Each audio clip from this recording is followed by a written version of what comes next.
15 நிமிஷத்தில் ஒரு ஹெல்த்தியான ஸ்நாக்ஸ் உங்கள் வீட்டு குழந்தைங்களுக்கு நீங்கள் கொடுக்கலாம். வாழைப்பூட தான் இன்றைக்கி பார்க்க போகிறோம். ஒரு மிக்ஸி ஜாரில் ஒரு அரை ஸ்பூன் சோம்பு சேர்த்துருக்கேன். இது கூட காரத்துக்கு ஒரு 3 வரமிளகாய் சேர்த்துருக்கேன். 2 பல்லு வெள்ளைப்பூண்டும் சேர்த்துருக்கேன். இது கூட ஒரு 10 நிமிஷம் ஊற வச்ச கடலைப்பருப்பு ஒரு கையும் 10 நிமிஷம் சுடுதண்ணியில் ஊற வச்ச வாழைப்பூ ஒரு கையும் மாற்றி மாற்றி சேர்த்துக்க போகிறோம். அப்போ தான் உங்களுக்கு ஈவனாக அரைப்பட்டு வரும்.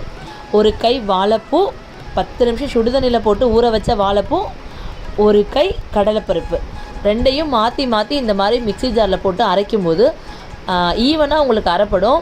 எதுவுமே திப்பி திப்பியாக இருக்காது. இது கூட தேவையான அளவு உப்பு சேர்த்துருக்கேன். கொஞ்சமாக பெருங்காய பவுட்ரு சேர்த்துட்டு தண்ணி ஊற்றாமல் கொரன்னு அரைச்சி எடுத்துக்கோங்க.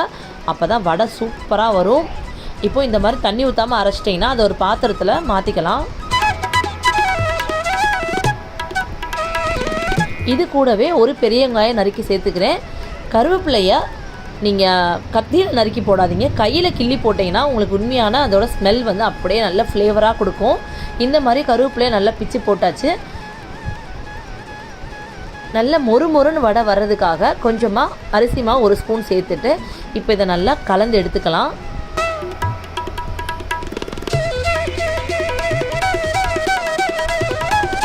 இந்த மாதிரி நல்லா பிசைஞ்சு எடுத்துக்கிட்டிங்கன்னா சூப்பராக வடை தட்டி போடலாம். அப்படியே இந்த வடையை உருட்டி கையிலேயே தட்டி நல்லா சூடான எண்ணெயில் போட்டு ஈவினிங் ஸ்நாக்ஸாக உங்கள் குழந்தைங்களுக்கு செஞ்சு கொடுங்க.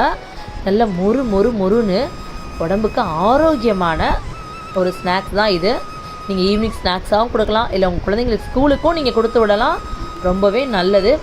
இந்த மாதிரி வாழைப்பூ பொரியலே சாப்பிட மாட்டேன்னு சொல்கிறவங்க குழந்தைங்க கூட விரும்பி நீனு போட்டு சாப்பிடுவாங்க.